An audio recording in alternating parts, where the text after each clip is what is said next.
Méditation du 16 février. Un Dieu qui révèle les mystères. Le mystère que le roi demande, ce ne sont pas les sages, les envoûteurs, les mages et les devins qui sont capables de le dire au roi, mais il y a dans le ciel un Dieu qui révèle les mystères. Daniel 2, versets 27 et 28, version Nouvelle Bible seconde. Nous avons tous fait de mauvais rêves et des cauchemars. Ce sont généralement des moments très pénibles et ils nous privent de notre tranquillité tout au long de la journée. Mais selon une étude réalisée en France, même nos pires rêves peuvent avoir des effets positifs. Lors d'une enquête menée auprès d'étudiants se préparant à passer l'examen d'entrée en faculté de médecine, 60% d'entre eux ont admis avoir fait des cauchemars liés à l'examen. Certains ont rêvé qu'ils étaient en retard, d'autres qu'il y avait des questions auxquelles ils ne répondaient pas parce qu'ils ne connaissaient pas les réponses. Ce qui est étonnant dans cette étude, c'est que ceux qui ont fait de tels rêves ont obtenu de meilleures notes que les autres. La Bible mentionne deux personnages qui ont fait de mauvais rêves, mais ces rêves ont servi à initier de bonnes choses. Genèse 41 fait mention de rêves qui ont fait que le pharaon d'Égypte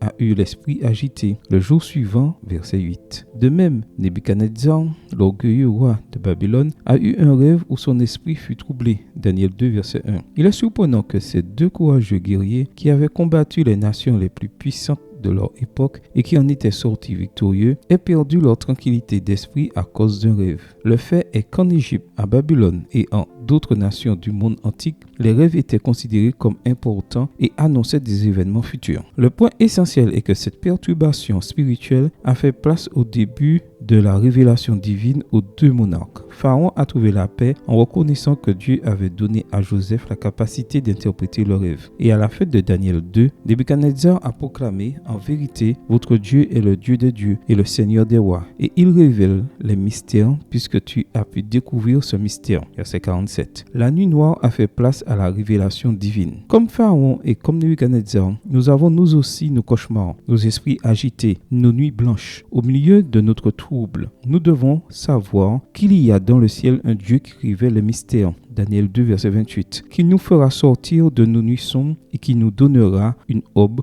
glorieuse. Amen. Bonne journée à vous et que le Seigneur vous bénisse.